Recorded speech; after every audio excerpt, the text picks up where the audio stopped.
Şelale Anadolu Lisesi öğretmenleri kendi aralarında topladıkları paralar ile Muharrem ayı Aşure günü nedeniyle okul bahçesinde aşure ikramı yaptı.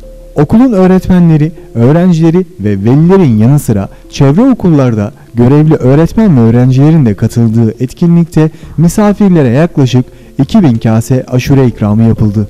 Şelale Anadolu Lisesi Müdürü Ömer Ünlü, amaçlarının aşure geleneğini gelecek kuşaklara aktarmak ve birlik ve beraberlik ortamını pekiştirmek olduğunu söyledi.